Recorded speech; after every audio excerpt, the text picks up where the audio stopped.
So a very good evening to everyone. आइए बात करेंगे, क्या आपको जल्दी तो नहीं है? क्या आप हर समय जल्दी में तो नहीं रहते?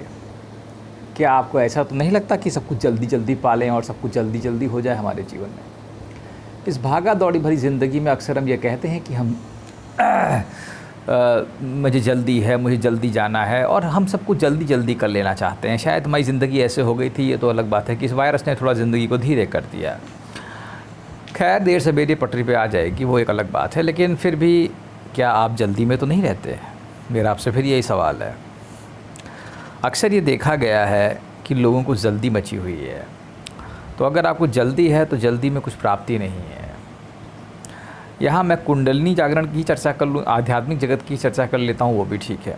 आध्यात्मिक जगत में तो कुछ भी जल्दी नहीं है।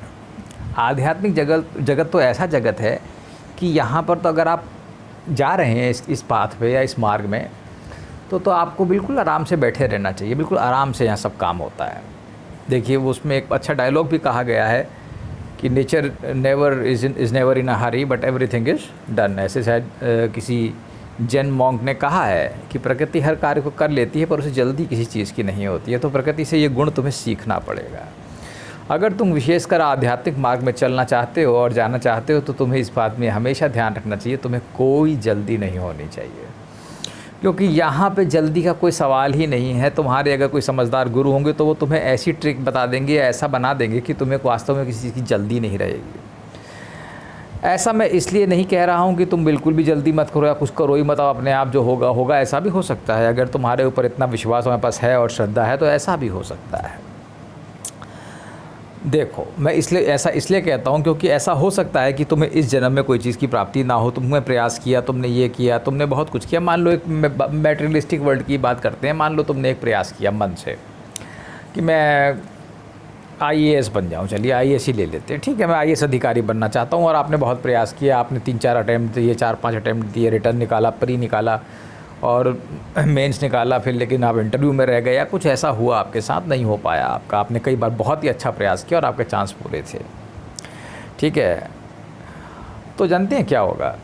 चूँकि वो इतना सारा आपने सोचा है तो वो आपके अंदर एक बीज में आपके जमा हो जाएगा संकल्प के रूप में। कोई घबराने की बात नहीं है। इस जन्म में नहीं तो अगले जन्म में वो संकल्प कहीं ना कहीं निकलेगा और आप IAS बन जाएंगे। ये कोई बहुत बड़ी बात नहीं है, ये बहुत आसान बात है। आप उसी तरफ प्रेरित हो जाएंगे स्वतः, उस बीज के अंदर जो संकल्प भरे हैं उनसे, ठीक है। और आप खुद ही उस दिशा में मोटिवेट होने लगेंगे और आपकी प्रकृति भी उसी अनुसार दे दी जाएगी, आपको वातावरण भी उसी हिसाब से मिल जाएगा। कोई ख़ास बात नहीं है। अब आप आध्यात्मिक जगत में थे, आपने कोई गुरु मिले, आपने कुछ अपना जागरण किया, आपने अपना अवेकनिंग के लिए आप लगे हुए थे, आपकी चीज़ पूरी नहीं हो पाई। अब क्या होगा? आप मर गए बीच में, या आपने योग साधना में कुछ गलत चीज़ कर दिया, आपने कोई गलत सिद्धि की प्राप्ति कर ली, या आपने कोई टेढ़ा मेढ़ा मार्ग अपना लिया, या आपने कोई काला जादू टाइप का अपना लिया, या मतलब कुछ ऐसा अपना लिया, कोई शॉर्टकट अपना लेते, जल्दी हो जाएगा। उसमें ऐसा कहा भी गया है कि कुछ लोग दीवार को फांद के भी आने की कोशिश करते हैं, वो दरवाजे से आने की कोशिश नहीं करते। इसका मतलब समझोगे?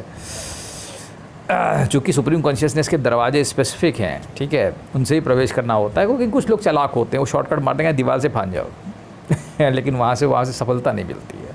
खैर, समझदारी भरी बात यह है कि अगर मान लीजिए किसी के अंदर ऐसा हो जाता है तो अर्जुन उसका उपाय पूछते हैं कृष्ण से 6ठे अध्याय में कि भाई उस योगी की क्या स्थिति है जो बीच में, जो स्टार्टिंग में तो आध्यात्मिक मार्ग पर चला पर किसी कारणवश या तो वो डोल गया या तो उसकी मृत्यु हो गई, तो उसका क्या होगा? तो कृष्ण जवाब देते हैं, ठीक है, कि भाई ऐसा है कि इसमें कोई दिक्कत की बात नहीं है। अगर ऐसा हो भी जाता है तो वो अगले जन्म में या तो धनवानों के कुल में जन्म लेते हैं, जैसे तुमने अंबानी के बेटे के रूप में जन्म ले लिया, वैसे घरों में पैदा हो जाओगे, ठीक है। तुम्हारी रोटी कपड़ा मकान का झंझट नहीं रहेगा तुम्हारे पास कि रोटी बनाओ, मकान बनाओ, कपड़ा बनाओ, बीबी बनाओ, बच्चे बनाओ, ये सब तुम्हारे झमेला नहीं है। वो सब तुम्हें कराया मिलेगा।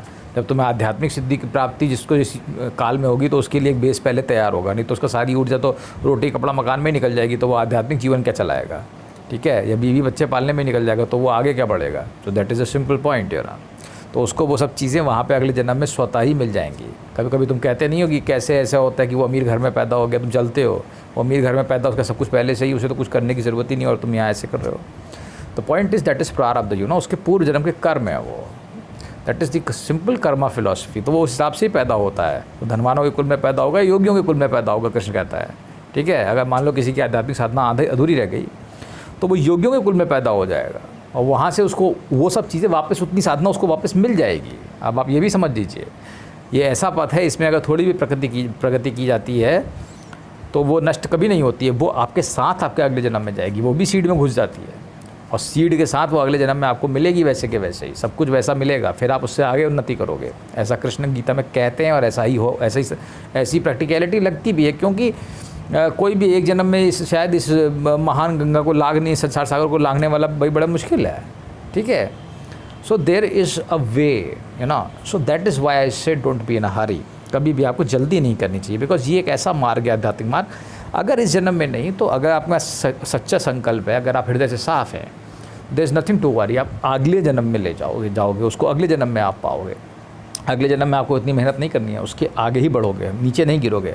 इस मार्ग में अल्प प्रगति भी, तुम्हारी जो अल्प प्रगति भी है वो भी बहुत मायने रखती है। अगर आपने इस मार्ग में थोड़ी प्रगति भी की है तो ठीक है, तो वो आपको उतना मिलेगा अगले जन्म में। ऐसा नहीं होगा कि आपसे वो छीन लिया जाएगा, नहीं, वो रहता है आपके साथ, वो आपके साथ सीड में जाएगा, आगे जाएगा। तो ये जो ऐसे आप सोचते हो ना चीज़ें कैसे होती हैं, ये ऐसे ही होती हैं। तो द थिंग इज़, एक लेवल आपने इस जन्म में बना लिया तो कोई ज़रूरी नहीं अगले जन्म में उसके ऊपर जाओगे, उसके जाओगे, हो सकता है इट विल टेक टाइम, ठीक है। तो कहीं कोई भी जल्दबाजी की ज़रूरत नहीं है, चाहे किसी भी फील्ड में आप हो, हमेशा रिलैक्स रहिए, ठीक है। चलिए, थैंक यू।